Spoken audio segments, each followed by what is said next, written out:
The Quezon City Police District says 4 suspects in the alleged hazing that led to the death of a Philippine College of Criminology student are already under police custody.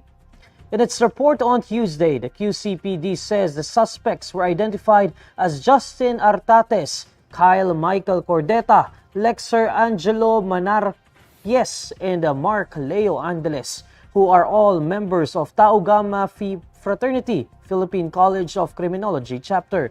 According to the report, the 4 frat members performed initiation rites on 25-year-old victim Aldrin Bravante. The rites were held in an abandoned building at the corner of Santo Domingo Avenue and Calambas Street, Quezon City around 2 p.m. on Monday. Citing Artates and Cordeta's accounts, police say the victims struggled to breathe and lost consciousness following the alleged hazing rituals. The 2 suspects brought Bravante to the Chinese General Hospital in Manila around 6:40 p.m., but the victim was declared dead on arrival. The Manila Police District apprehended Artates and Cordeta after hospital staff sought police assistance.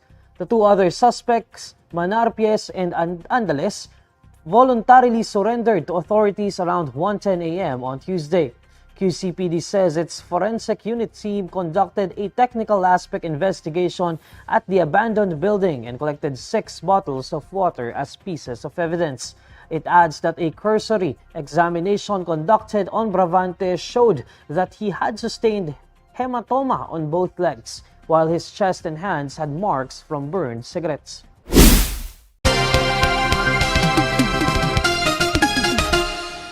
Cases of tuberculosis or TB in the country continue to rise, according to the Health Department. In 2022, 439 TB cases per 100,000 population was recorded. But in the first half of 2023 alone, more than half of it has already been logged. This equates to more than 247,000 total TB cases so far this year. Smoking increases the chances of developing cardiovascular and pulmonary diseases, including tuberculosis. Experts persistently advise against smoking. Data from 2021 shows there are around 13.5 million smokers in the Philippines. Dr. Rafi Deray of the DOH Diseases Prevention and Control Bureau shares his success story of how he quit smoking nearly 2 decades ago. Ang motivation ko po yung family ko. So every time I smoke, ang wife ko sinasabihan, magugas ka, magpalit kang damit, mag-toothbrush ka. Because at that time, di ko alam na mabawang smoking eh. Iniwasan ko yung mga tao na kakilala ko na nag-smoke. And after 3 months, bumalik yung pang-amoy ko, yung gana ng pagkain ko. To quit smoking, experts share the following tips. Drink water, do deep breathing exercises, distract yourself from smoking, delay smoking, praying, and calling the DOH quit line. They may also visit cessation clinics like in the Lung Center of the Philippines. We provided nicotine patches for 8 weeks for those who have expressed the desire to stop smoking. More than 50% of our callers who used this NRT were able to quit within 6 months. Ito po, may specific lang po na milligrams, constant supply lang, maliit lang na amount just to help the smoker tide over yung tinatawag na withdrawal symptoms.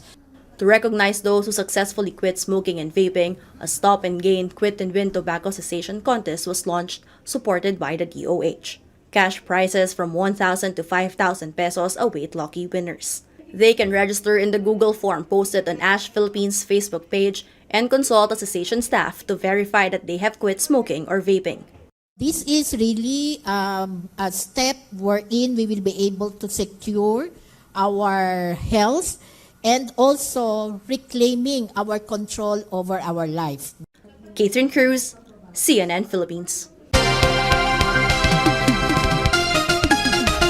With the rapid growth of technology, the increasing and evolving methods employed by cyber attackers are making more people susceptible to various scams. Telecommunication or telco companies, the Philippine National Police or PNP Anti-Cybercrime Unit, and ScamWatch Philippines provide crucial tips and reminders on how to avoid falling victim to scams. with of course the guidance of the PNP chief, na talagang ibababa, magkakameron ng dalawang at least cybercrime desk sa bawat police stations or local stations. Meaning to say, pagdating sa mga police stations, meron talagang assigned who would be catering to cyber-related cases. When it comes to bank transactions, it is imperative to avoid using public Wi-Fi due to its vulnerability to cyber attacks. Ang sinasabi ko sa mga sa community, huwag kayong kumunik sa mga public Wi-Fi. As in what? Kasi mayroong mga Wi-Fi na kung ma-compromise, lalagyan ng threat actor ng malware. Pag connect mo doon, automatic the download sa makina mo. According to ScamWatch Philippines, just remember these 4 things to avoid scam. Do not give easily, snub, doubt, and report. Ang ScamWatch Pilipinas, merong 4 na principles na gustong sundan. Una, magdamot. So kung sa tunay na buhay, may hihingi sa'yo ng 1,000, hindi mo naman bibigyan yan eh. Pag nagpunta yan sa online, pag may nanghingi sa'yo na hindi mo naman kakilala o kahit kakilala mo, i-verify mo muna yan eh kung sila ba talaga yun. Kaya wag na wag magbibigay kagad. If you unfortunately become a victim of a scam, it's crucial to take a screenshot, secure the transaction receipt, and promptly report the incident to the Department of Information and Communications Technology or DICT hotline at 1326.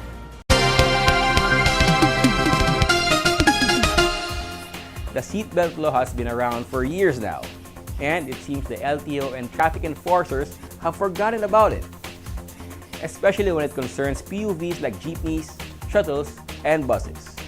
But this may have changed. The Land Transportation Office is reminding public utility vehicle operators and drivers about Public Act 8750 or the Seatbelt Use Act of 1999. Among other things, RA 8750 mandates PUVs to be equipped with prescribed seatbelts for driver and front seat passengers. It also prescribes the mandatory use of seatbelts by passengers in motor vehicles, whether private or for hire, seated facing forward in the front row seats and those seated at the back row, or the passenger immediately behind the driver of private cars, SUV, and for hire vehicles with running engines on any road or thoroughfare. The LTO also reminds PUV operators to post appropriate seatbelt signages. PUV drivers must also require front seat passengers to wear the prescribed seatbelts or else move them to other seats that do not require the wearing of seatbelts. Failure to do so will warrant a 3,000 peso fine, the LTO warned. The Seatbelt Use Act is said to be one of the most violated traffic laws in the country. That shouldn't be the case, and the LTO should do more than remind motorists about how wearing of seatbelts saves lives.